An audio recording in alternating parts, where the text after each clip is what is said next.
Uh, Thank you everyone for coming.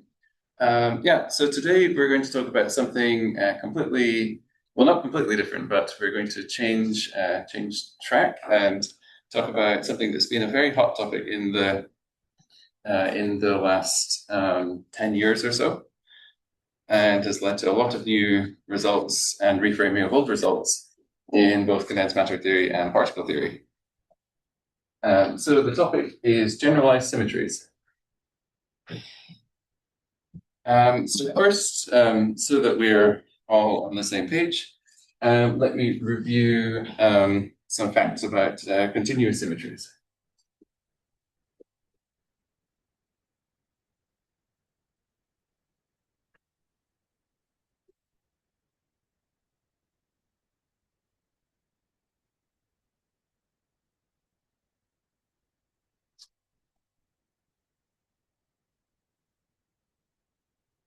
Okay, and in this part, I will refer to the example of a complex scalar field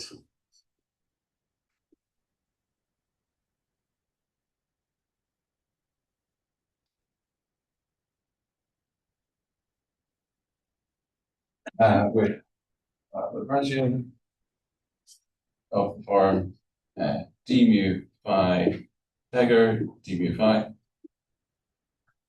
and then some potential of which is a function of phi dagger phi. And this has a symmetry under phi being transformed to some e to the I alpha times phi, where this alpha is between 0 and 2 pi.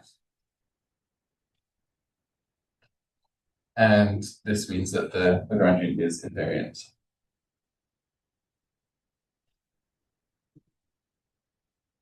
Okay, so this is a simple example. This is what we're going to be talking about. So in general,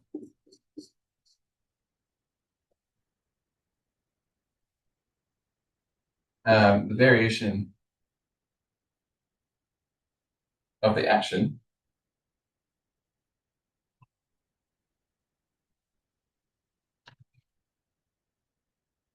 which is the integral over space or spacetime of, I guess, spacetime of the Lagrangian it can be written in the following form. So integral ddx, and so sweeping a few functional derivatives under the rug, we get some partial L by partial phi delta phi.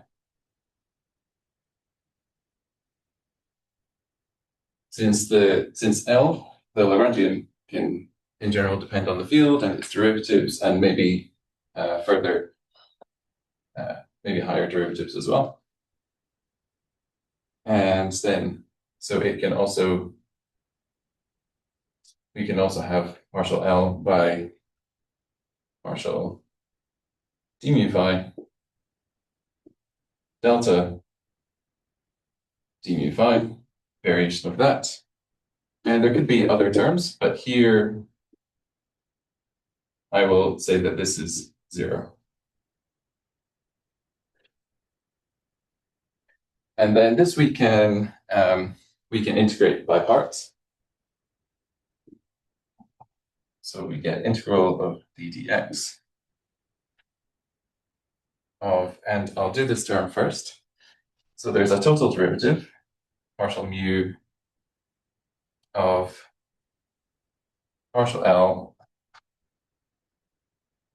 by partial d mu phi times delta phi, like that, and then minus the other thing. But we can combine that with this term. So that would be partial mu of dl by d mu phi. And then there's a delta phi, but this also has a delta phi. And we put a minus here as well, makes that plus. So it's partial L by partial phi, delta phi.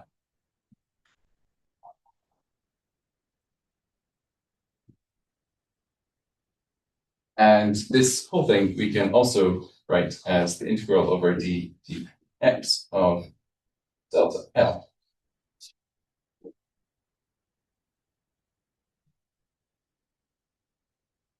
So, so when the equations of motion are satisfied, this whole thing looks like the Euler-Lagrange equation, which would to zero.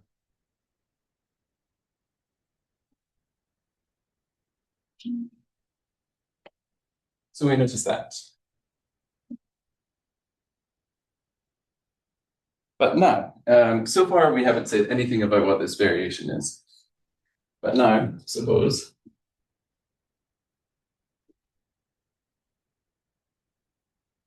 this phi going to some phi plus delta phi is symmetry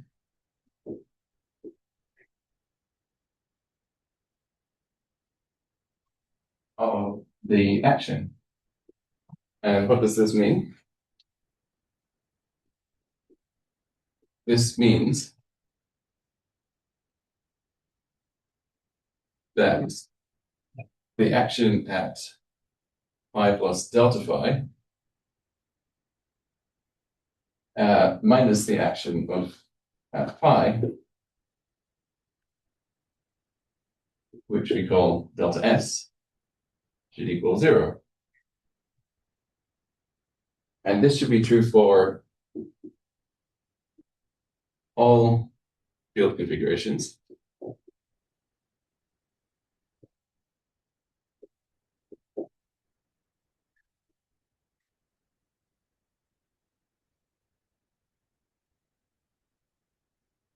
So this implies if the variation of the action is zero, then the variation of the Lagrangian to satisfy that must be some total derivative d mu k mu, or some k mu, and thus pointwise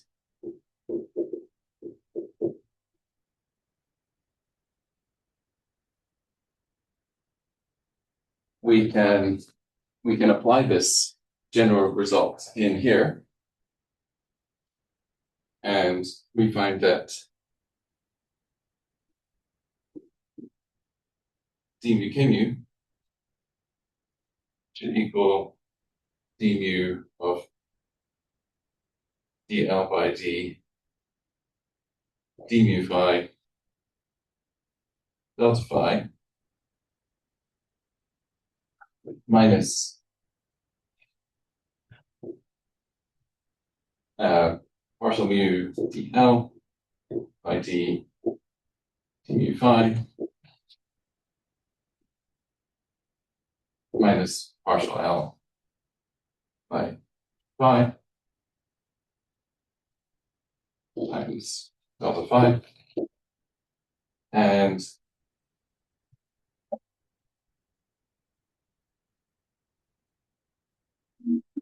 as before, as I said before, so this goes to zero by the equation of motion.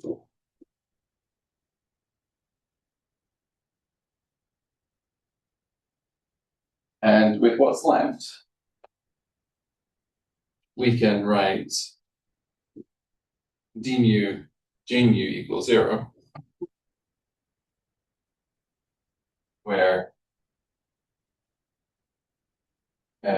j mu is minus dl by d mu phi delta phi plus k mu. And of course, this is the nether current.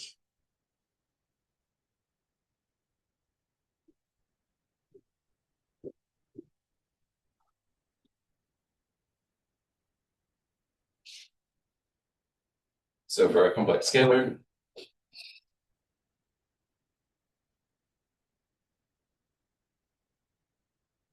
this is J mu is some factor of I times d mu pi dagger pi minus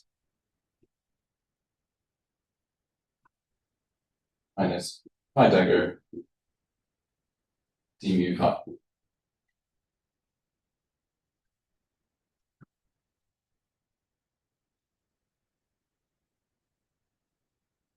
Okay, and then the next thing is we can now identify a conserved charge, which is the nether charge.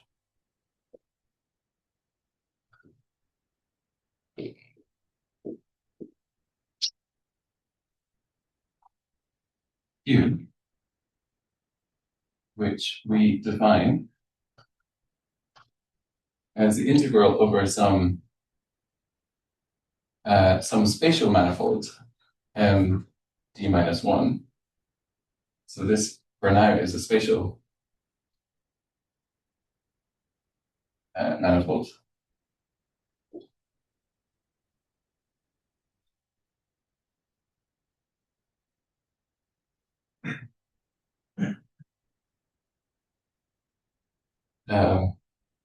Actually, to be more precise, I can say it's a spatial slice at some time t. So integral over d minus 1 x of the zero component of the current. And from this, we can see that the time derivative of q, so E0 of q, is the integral over m d minus 1 d minus 1 x of d0 j0, which by this this conservation law we can rewrite as minus this integral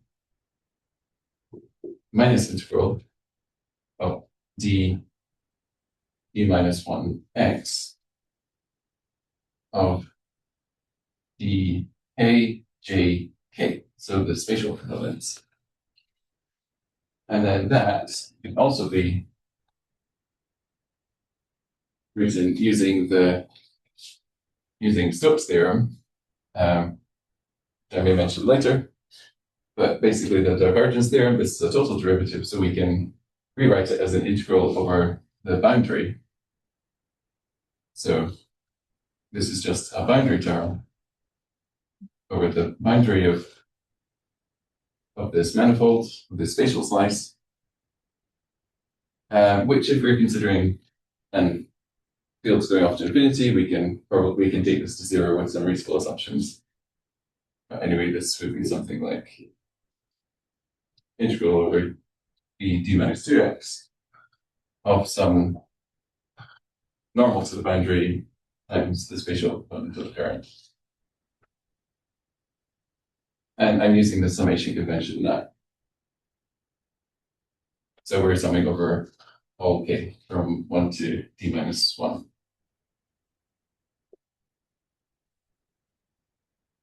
Okay, and then one more thing to remember is that in quantum mechanics or quantum field theory,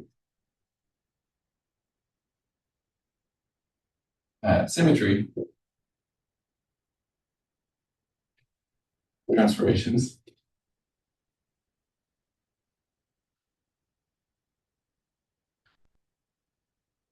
are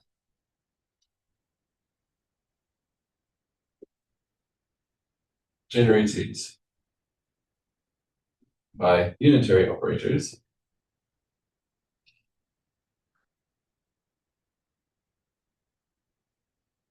of form. So U is eta I alpha Q. So Q is this nether charge, and then alpha is some parameter.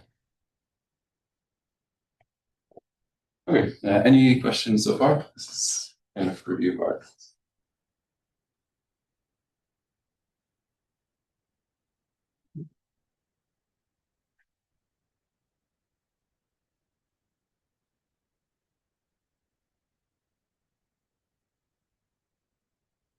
Okay, so if not, I will move on.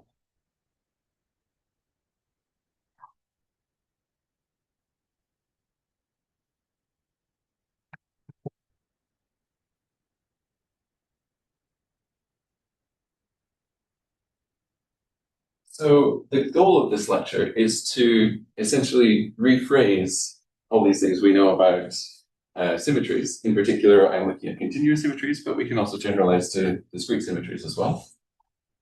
But for simplicity, I'll focus on continuous symmetries. And we want to rephrase this so we have a new understanding of what's going on here. And for that new understanding, we need to use the language of differential forms.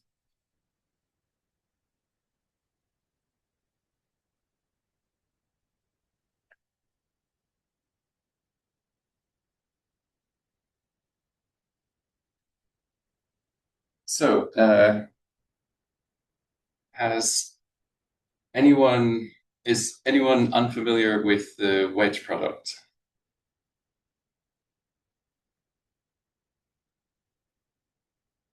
Okay,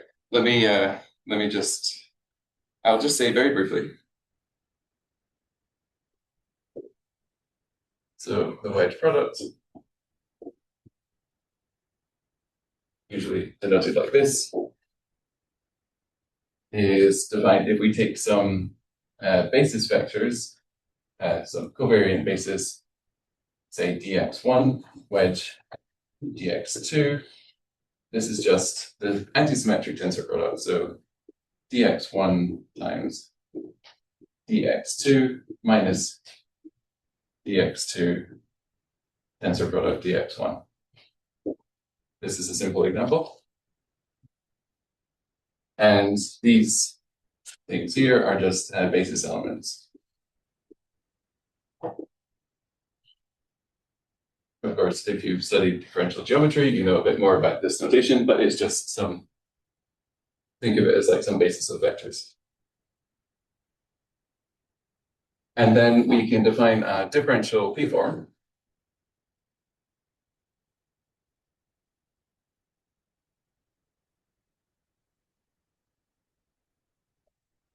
as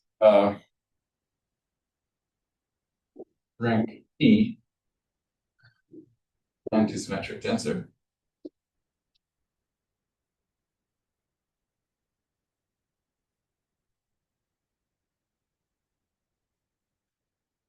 So for example, if we consider the gauge potential in electromagnetism, we can write A as A mu dx mu, gauge potential.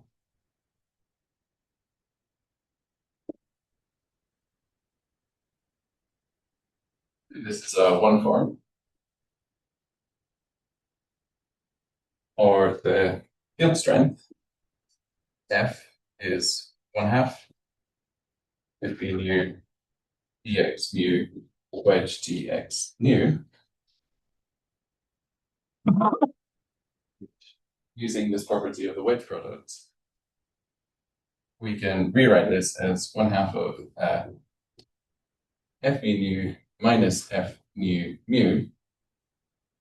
So this will pick out the antisymmetric part, which is what we need.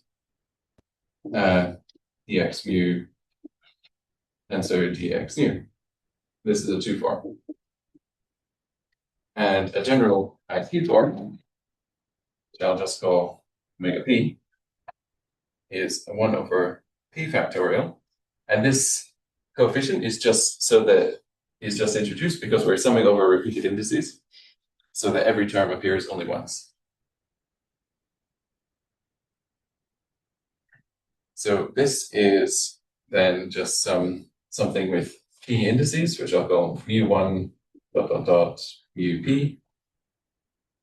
And then there's a dx mu1 wedge dot dot dot dx mu p.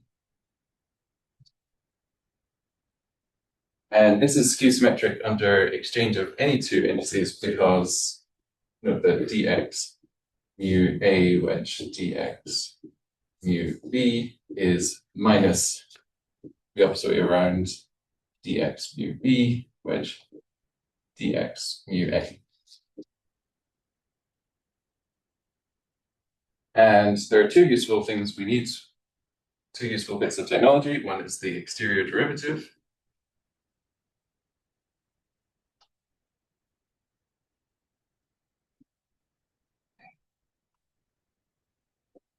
And what that does, say exterior derivative small d, which basically acts as some partial nu on the stuff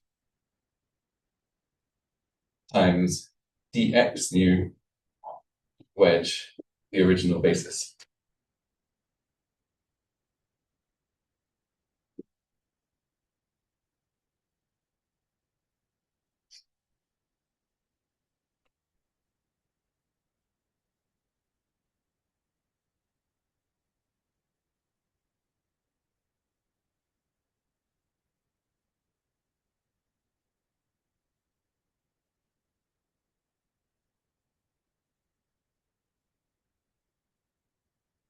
So explicitly, d of omega p is, there's a 1 over p factorial, it just comes with 1 for the right, so it doesn't do anything. And then we have partial nu omega mu1 to mu p dx nu wedge dx mu1 wedge dot dot dot wedge dx mu p.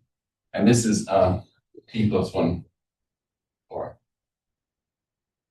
So the exterior derivative increases the rank of the form by 1. And the other thing we need is the Hodge dual, which is usually denoted by a star. And this maps p forms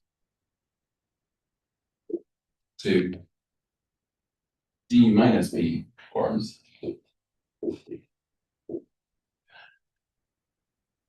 So 0 forms to d forms, 1 forms to d minus 1 forms, because a d form where d is the space-time dimension is the maximal form you can have, because if you add anything else, it won't be linearly independent, so this wedge product will vanish. So anyway, this star is defined acting on some basis dx mu1 up to wedge up to dx mu p.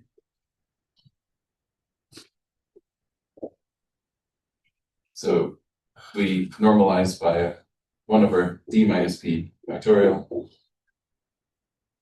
And then we have some epsilon mu1 to mu p, and then in lower indices mu p plus 1 up to mu d dx mu p plus 1 wedge up to dx mu D. And this epsilon is defined such that, so if we assume, whether we assume the Minkowski metric or Euclidean metric, in any case, we can say that, for example, epsilon 0 if, or this could be D if we are in Euclidean space, 0, 1 up to D minus 1, or 1, 2 up to D is plus 1. And then it's completely skew symmetric, so other permutations will be minus 1, or if there's a repeated index, it will be 0. Shouldn't there be becoming a top metric? Yes. So what I'm kind of going to, I'm kind of glossing over some things. But yeah, if we were in curve space, you can define an epsilon tensor, so it would be plus or minus square root of metric determinant. But so what I've done so far has been in flat spacetime, or flat space. So, but I want to write it in a way that we can easily just apply it directly to any curved manifold or anything like that. Okay, so that was the technical part. So what we can do with this technology is we can introduce a current one form, which is defined as J, which is J mu dx mu. And then if we write star J, this is just 1 over D minus 1 factorial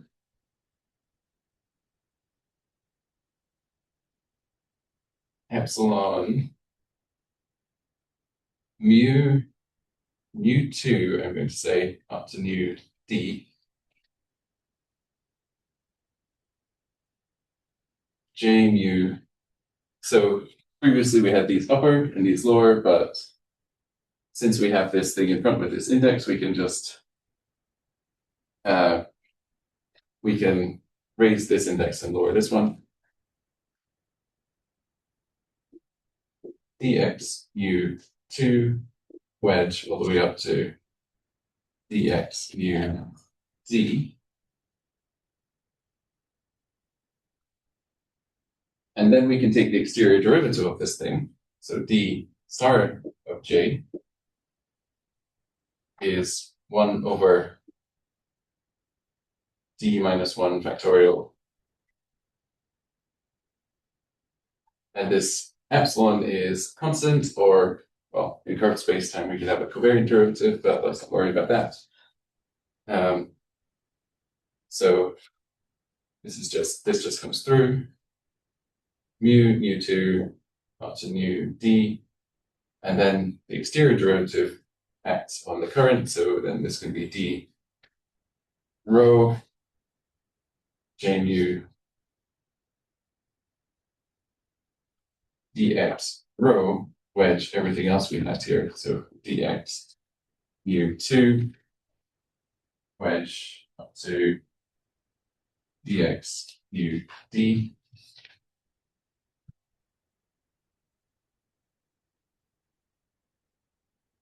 And this we can actually rewrite using the epsilon tensor. So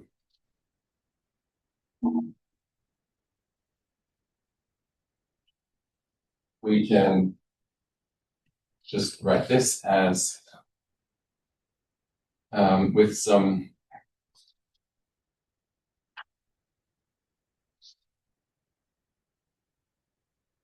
we can just rewrite this as epsilon rho u2 dot dot dot u d with upper indices times one particular ordered combination, which to satisfy this should be dx 0 wedge dot wedge dx d minus 1.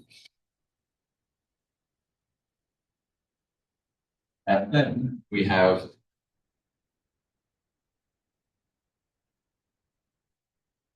these two terms together. And summing over all of these, this is a contraction of two epsilon tensors. It will give, okay, if we're in spacetime, it will be a minus. If we are just in space, it will be a plus. The minus comes from raising and lowering the 1 and 0 index. And then there's a d minus 1 factorial. There's this many terms that are all delta mu rho.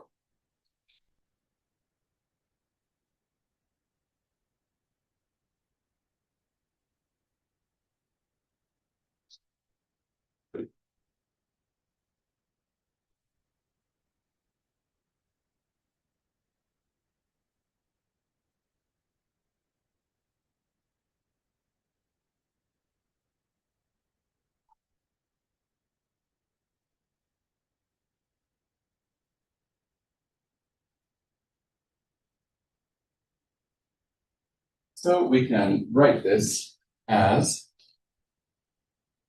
d star j as, so these two factors cancel. So it's just minus or plus, depending on whether it's space or space-time, times partial mu j mu times this thing here, dx0, wedge, dot, dot, dot, wedge dx, d minus 1. And this is just the spatial volume element or space-time volume element. But in any case, so if j is the nether current, then this equals 0. So for the nether current,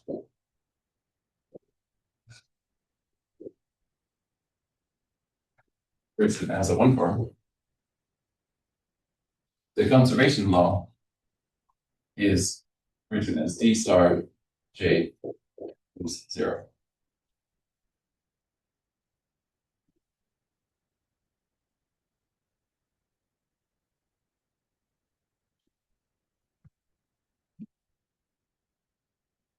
Okay, any questions about this part?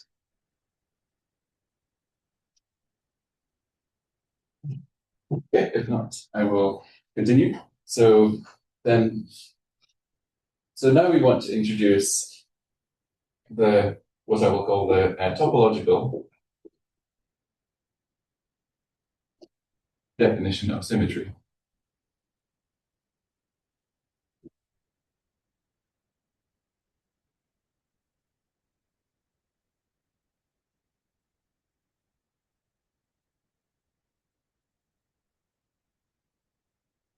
So using this technology, we can write the nether charge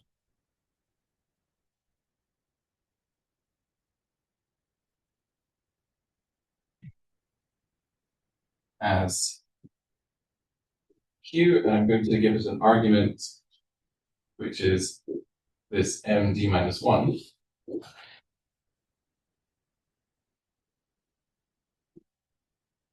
And we can write it as the integral over md minus 1 of star j.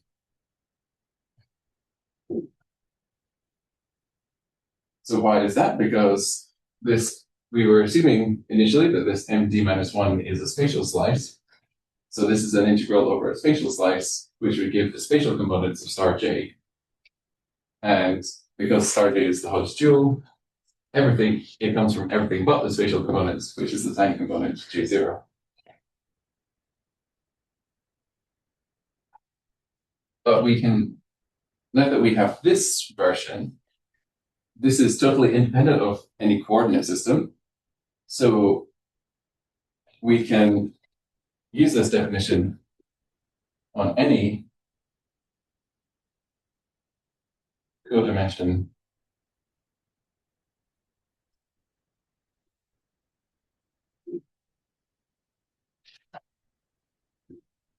manifold. M d minus 1.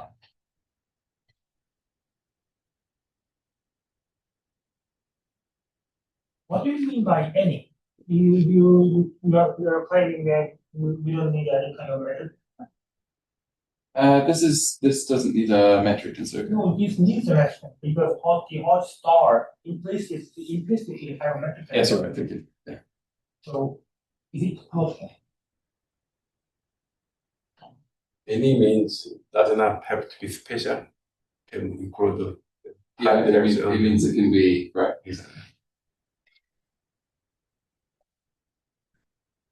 Yeah, I'm considering, for example, orientable manifolds and.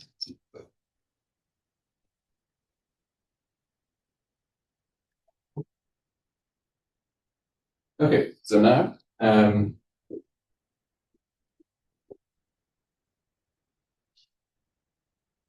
consider a small deformation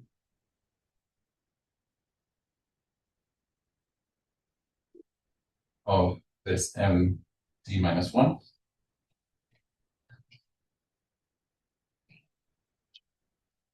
This is equivalent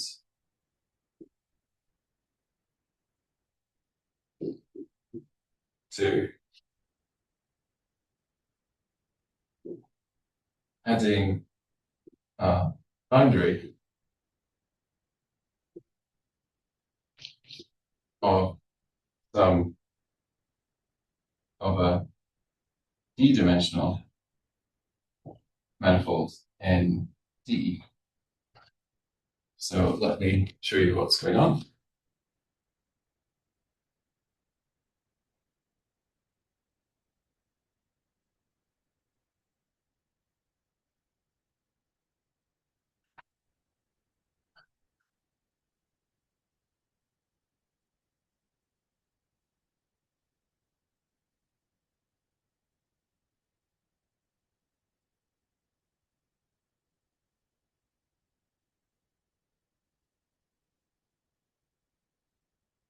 Okay, so I'm not going to worry too much about the global structure, but let's just take, so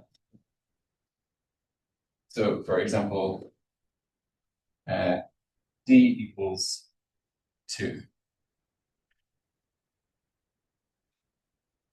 So then we have some manifold and some part of it looks like this, which is M1. And then if we want to, let me write it here. This is M1. And then we want to deform this. So this here is, I'm writing a dashed line, but it's meant to be in the same place, except for in some part where it diverges or it moves away and then it comes back. And this dashed line we'll call M1 prime.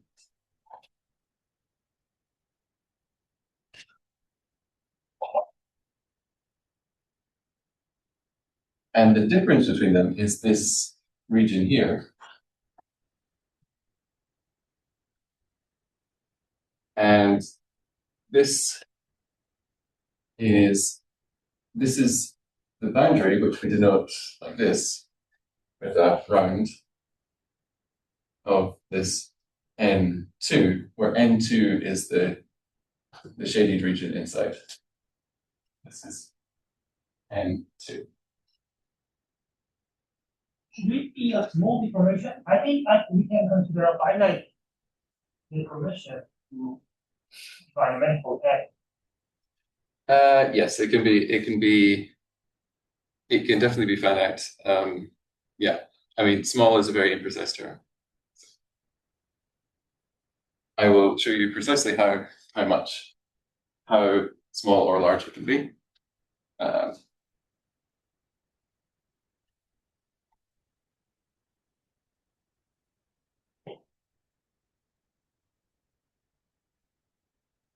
So if we have some situation where M prime d minus 1 is md minus 1 plus some boundary of some nd. And then we consider the nether charge, or a conserved current for some symmetry, on md minus 1 prime. So this is the integral over md minus 1 prime of star j. But this we can just decompose into the two regions. So one region corresponding to md minus 1 and one part corresponding to this extra boundary region. So this is then just integral of md minus 1 over star j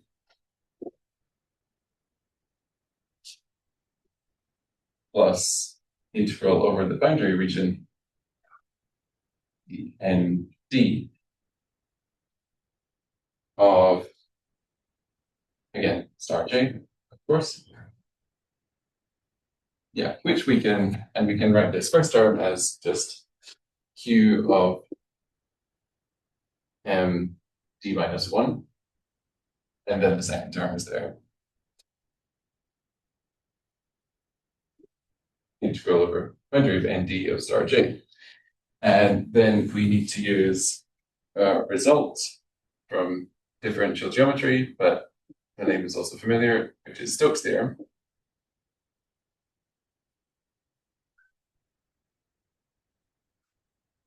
And that basically says that the integral over the boundary of some p plus 1 dimensional manifold of some p form is equal to the integral of the entire p plus 1 dimensional manifold over the exterior derivative of the p form, which is a p plus 1 form. So this is an integral of a p form over a p dimensional manifold. This is an integral over a p plus 1 form over a p plus 1 dimensional manifold. And there's various examples of this. So I'll call the old Stokes' theorem that you learned in vector calculus corresponds to p equals 1, and also the divergence theorem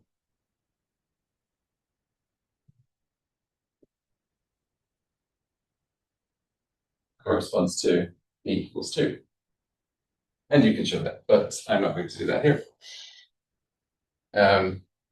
So we can just use this result to then say that q of m d minus 1 prime minus q m d minus 1. So the difference between the two nether charges on this from between the original manifold and this deformed manifold is just this term here, and we can use Stokes' theorem to write that as integral over nd of d star j. But we know that d star j is 0, so this is 0. So what have we shown?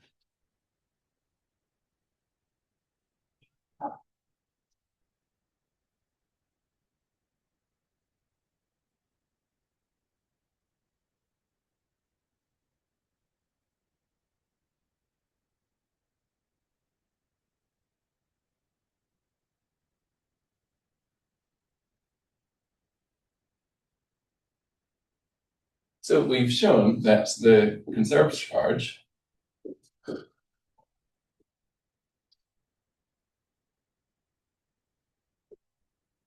q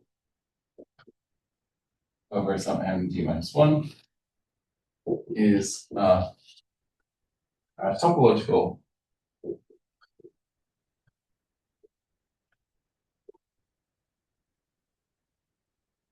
operator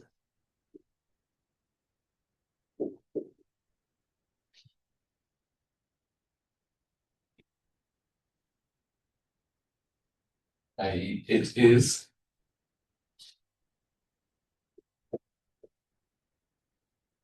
unchanged.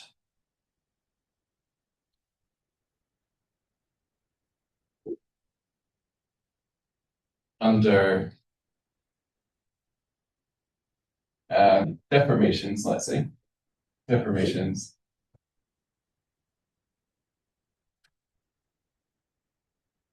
of this manifold MD minus 1. And this also implies that thus the unitary operator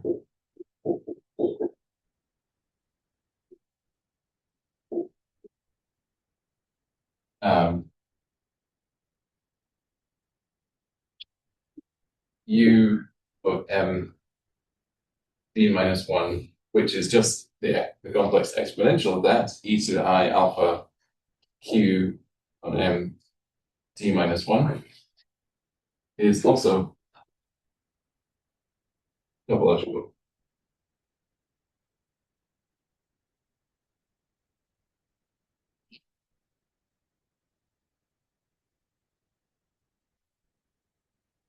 Right. So far we've considered a single symmetry. We can have many symmetries. We can have any number of symmetries. But in any case, the set of symmetries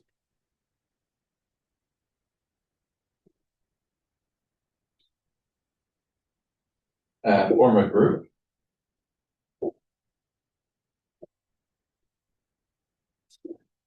which I'll call G.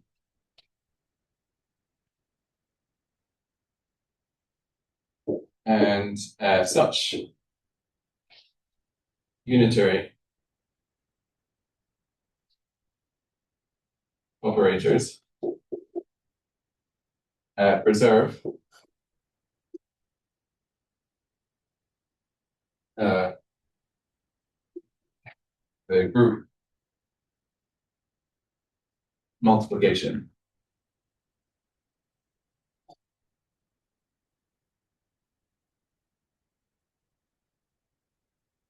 So, I mean, we have some elements G1 and G2 in the group, and then that means that the element G1 times G2 is also in the group. This is the basic definition of what a group is. Of course, there's other things, but that's the important point. So what I mean by that is that U of some G1 on M D minus 1 times U of G2 on this M D minus 1 is equal to U of G1 times G2 on the same M D minus 1. So as a simple example of that,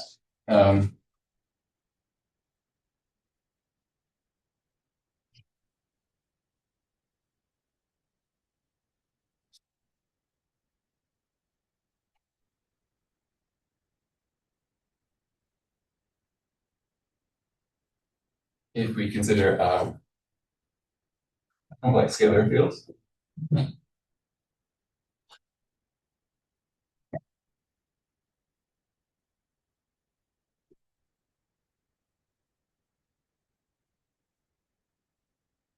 then the group is U1, which is just a complex space vector or a circle. And every element can be written in the form of G is e to the I alpha. Yeah, so then group multiplication is just, say, e to the I alpha 1 times, I should say, of the, so Yeah, so the unitary operators will be e to the I alpha 1 q times e to the I alpha 2 q, and this is just e to the I alpha 1 plus alpha 2 q.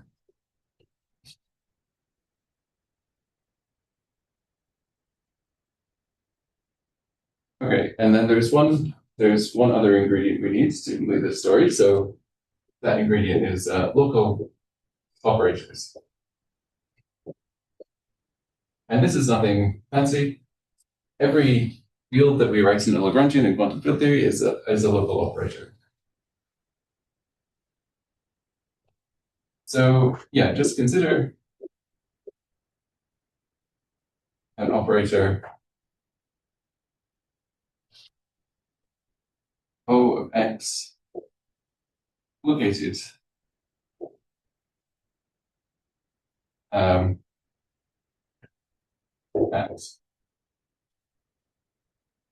at the point x. And this, say this operator is with q charge, little q O, and suppose m d minus 1 surrounds or is linked with the point x. So this would be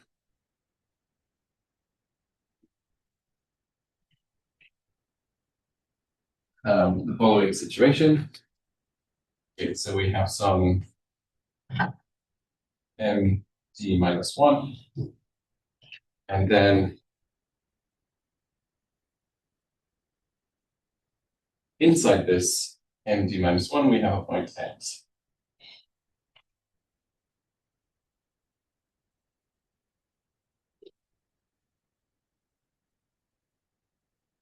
So then this unitary operator e to the I alpha q on m d minus 1 acting on O of x. This simply gives the charge of this operator. So in usual kind of quantum mechanics or quantum field theory way, this will just give e to the I alpha QO on O of x. Or if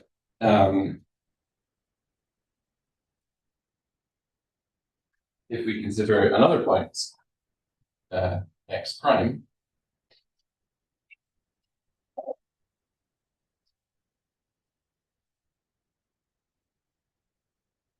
so if we consider x prime, which is outside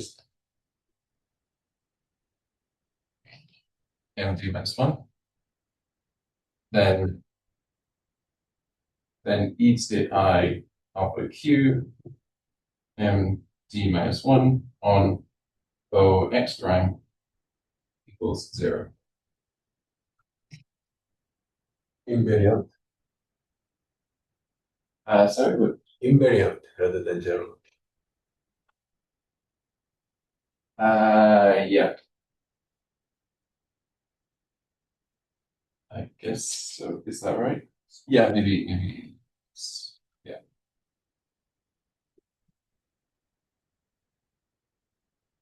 Okay, I'll put that and just we can check it next. It seems reasonable. I'll just check the next part. I think in this case, the manifold M seems to be compact and closed, right? Yeah. Isn't the middle charge goes 0 in such manifold? So I will now make contact with. So this is slightly different from the usual picture, and now I want to make contact with the usual picture. So what we can do is we can squish d minus 1.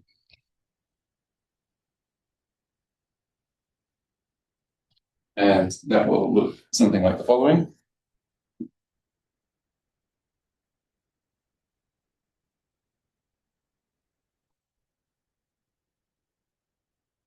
So if we squish it, it will be something like this.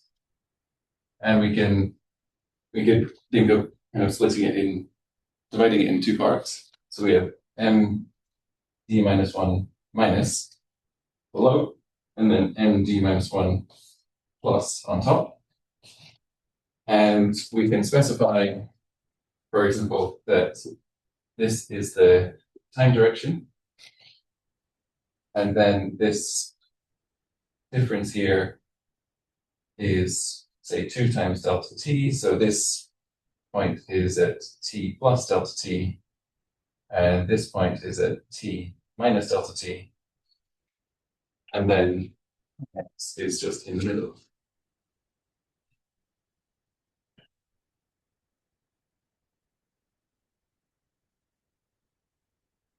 And then if we take delta t to 0,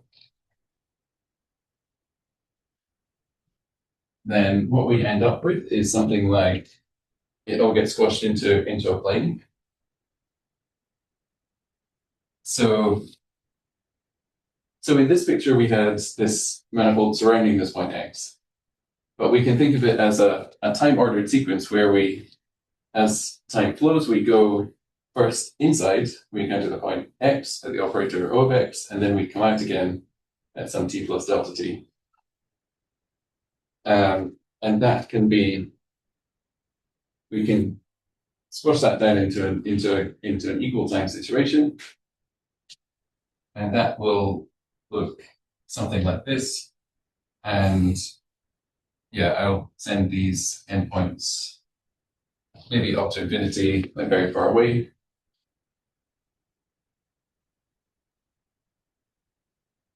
This is x, and then we have md minus 1 plus and md minus 1 minus.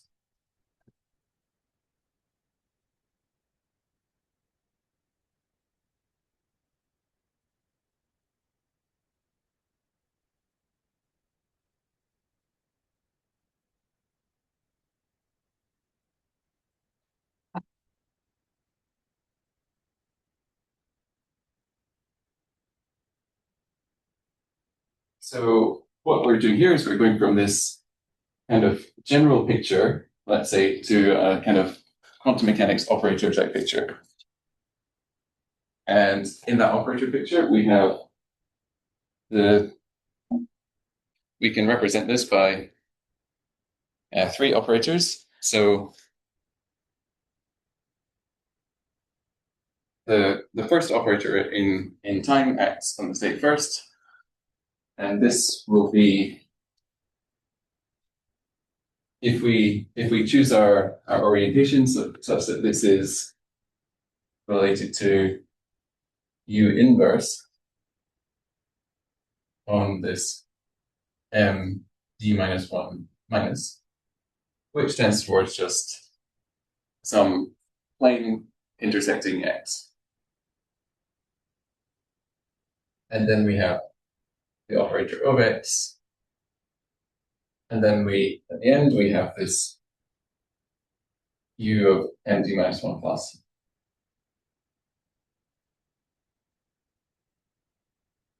And then this will basically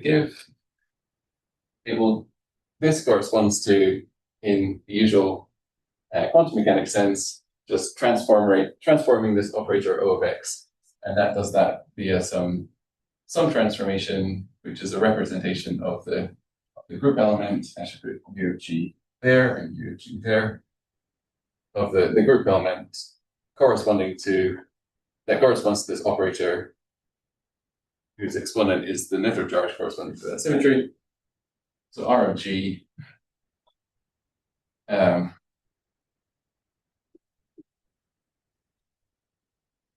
times this O of X.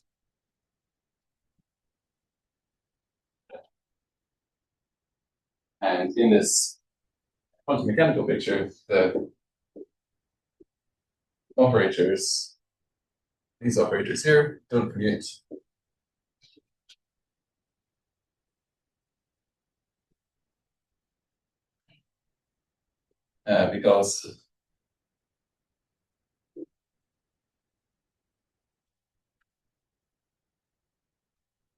Because M d minus 1 intersects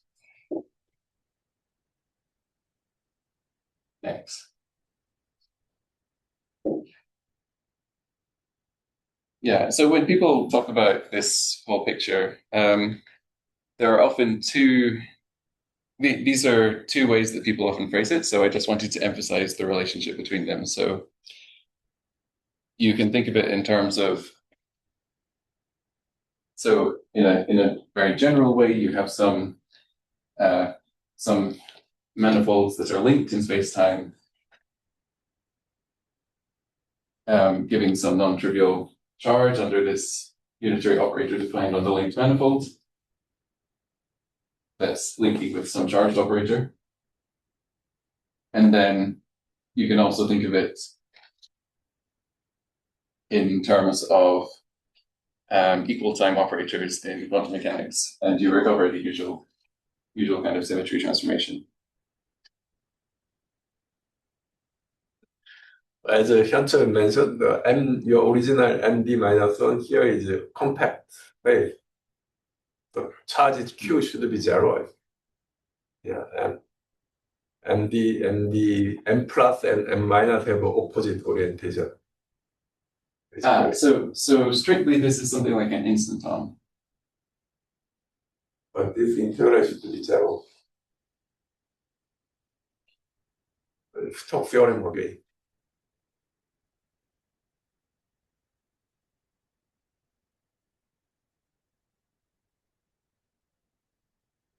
So if this one is low. So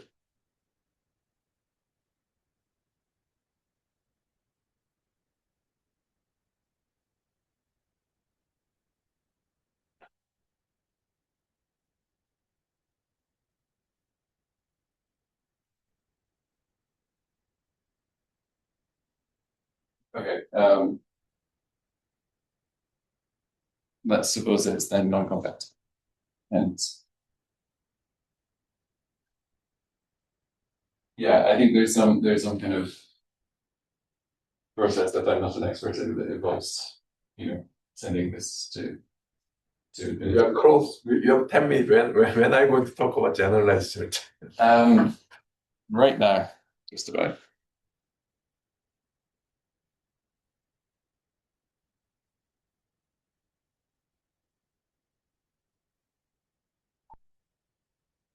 Yeah, I'm just a few lines away from that, so let's do that.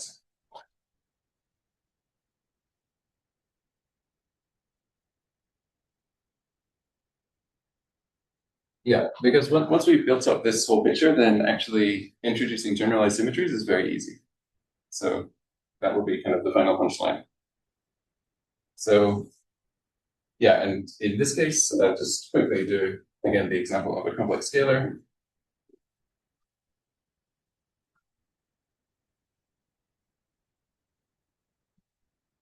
So we have e to the I alpha q on some empty minus 1 5x is just e to the I alpha equals e to the I alpha 5x. So the q phi is 1. And one important thing to mention is that, spontaneous symmetry breaking,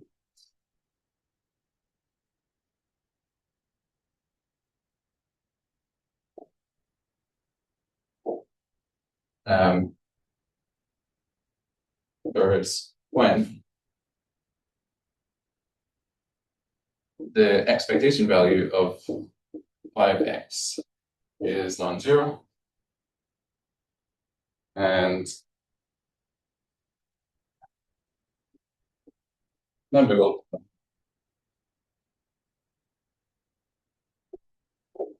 modes are fluctuations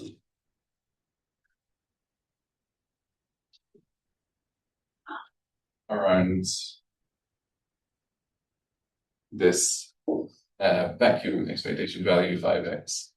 Of course, there are fluctuations in the flat direction, but I discussed that last time. So, and this 5x is often referred to as the order parameter. So when the order parameter becomes non-vanishing, that's usually a sign of spontaneous symmetry breaking. Or that's what an order parameter is. Okay, now let's talk about higher form symmetries.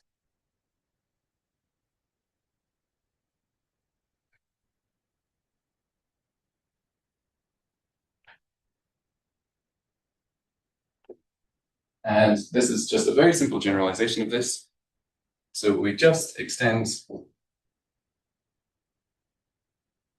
to objects of different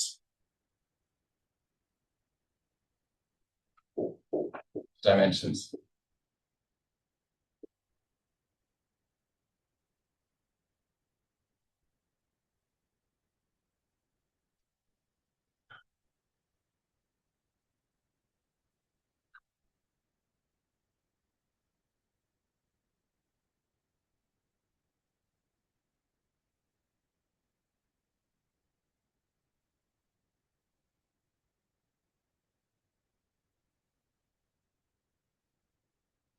And yeah, I should mention this was Seiberg at in 2014 who introduced this. I will give the correct reference in the online version. So what do we do? So we can consider something called a p-form symmetry.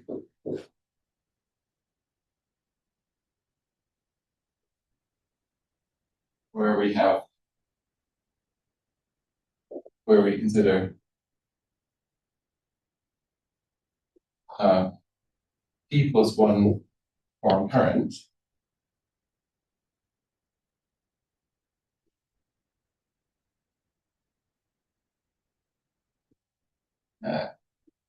JP, which is this p plus 1 form or p factorial J v1 also mu p dx v1 wedge up to dx mu p. And consider that this is closed, so d star of j p is 0. And then we can write down a conserved charge.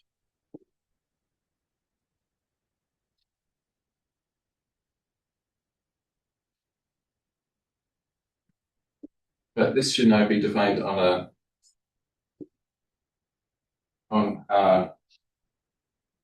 d minus p minus 1 dimensional manifold, which is just the integral over that manifold of star of j.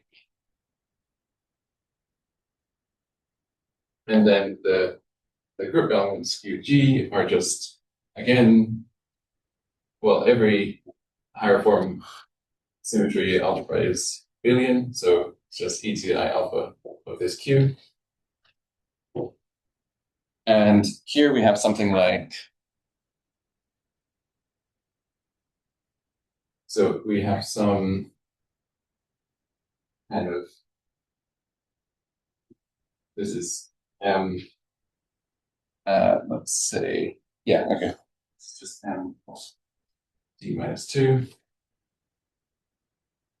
And then the charged operators. So the charged operators describing the things that are charged under the symmetry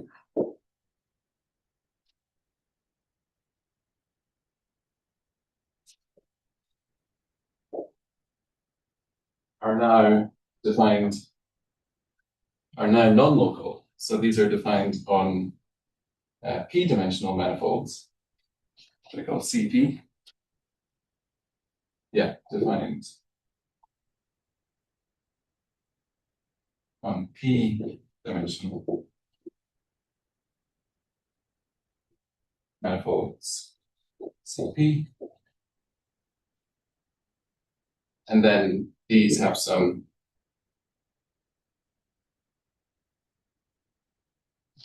non-trivial interaction with this UG on this M d minus P minus 1 WCP. And then this is just some representation of that operator raised to some power that's proportional to the linking number of this M d minus P minus 1 and CP acting on this W of CP, where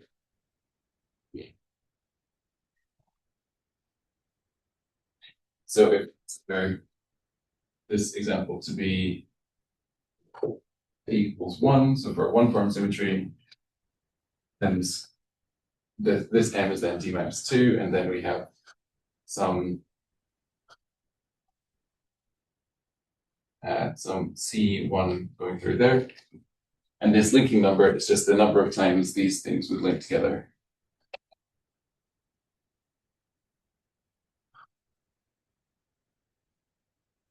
And the very last thing I want to say is I want to give a very neat example. Is it previous or the standard example p equal 0, p equal 1? So every standard continuous symmetry, like everything I talked up to now, is p equals 0. But there you have one from current. Here, Yeah. So current become. Sorry, this was a mistake. This should be p plus 1. Yeah, p plus 1 form current. So thank you for that. This should be p plus 1. Victoria. Plus 1. Plus 1. Plus 1. Yeah. Yeah, sorry, that's.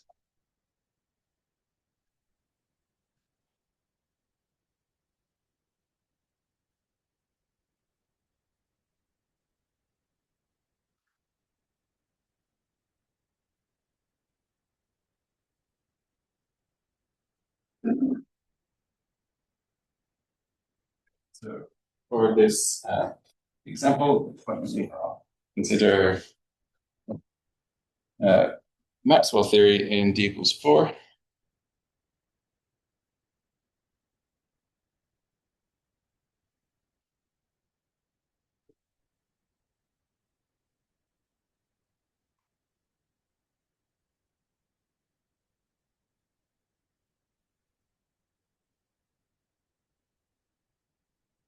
We have in Maxwell theory, we have electric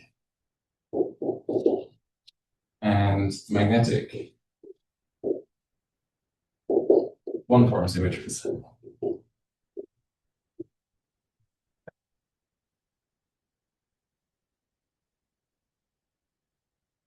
And their currents are, so there's an electric current, which is just the field strength, 1/2 F mu nu dx mu wedge dx nu. And then the magnetic current, one-form current, is just star M.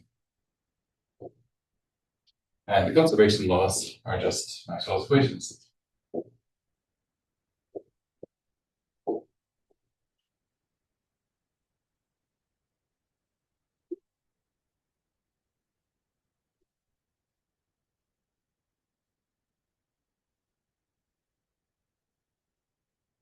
So for the electric one, we have d star f equals 0, and this is away from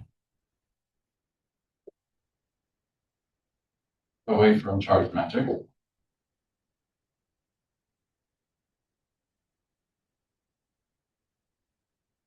And for the magnetic one, we have the f equals 0 from there being no magnetic molecules.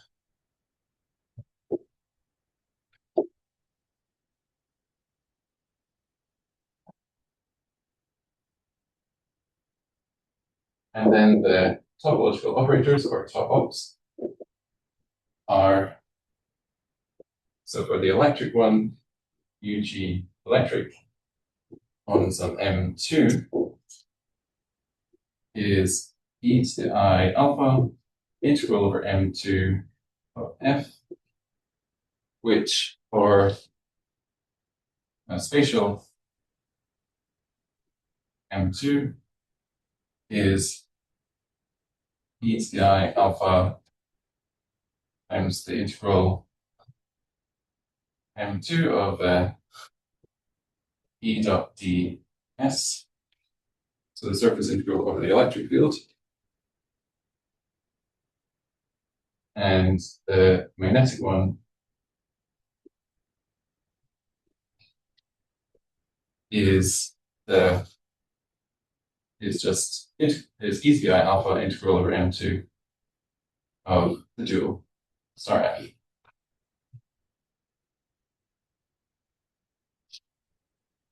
And yeah, I'll just take a few more minutes to wrap up.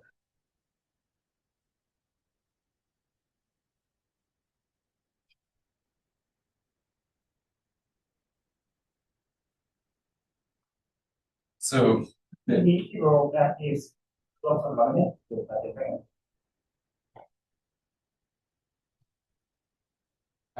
yes, you're right. So it should be the other way around. Thank you. Yes, this is correct. Yeah, so the charged objects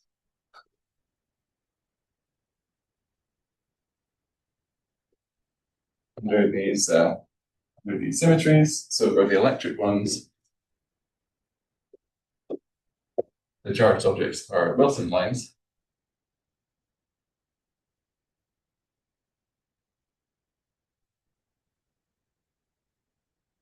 We have C1, which is just ECI alpha integral over some loop of C1 of this of the vector potential, which is, again, we can use Stokes' theorem. This is ECI alpha integral over some S2 F. And yeah, note that this is there's an interchange between the charged objects and the topological operators between electric and magnetic. And in the magnetic case, it's the two lines which we can write over some C1 doesn't matter. It's just e to the I alpha integral over C1 times A tilde, where A tilde is star F. So schematically, this is what it is. And the electric symmetry is explicitly broken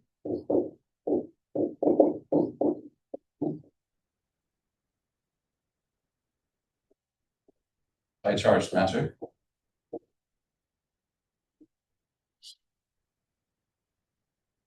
And the magnetic one is spontaneously broken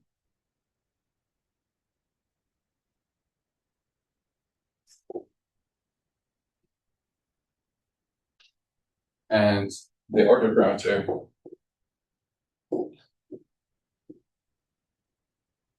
turns out to be the expectation value of this Wilson line operator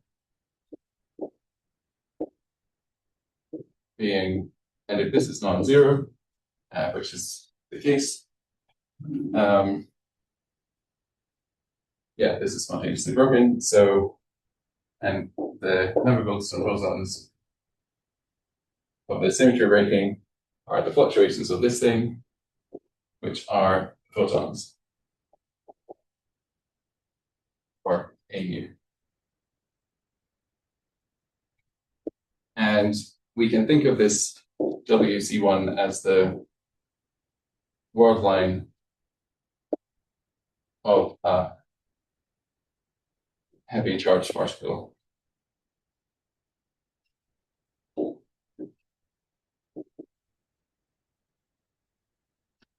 Or we can think of it as a defect if the curve is oriented spatially. So this this whole setup generalizes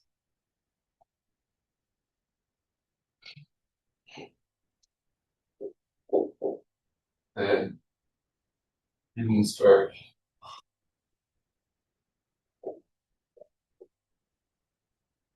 Landau paradigm.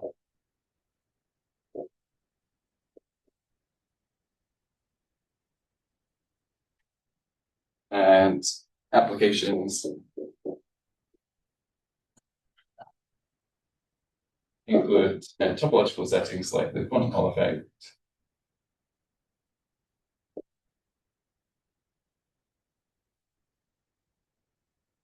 or in particle theory, this can also be useful when studying anomalies in string theory. So string theory anomalies.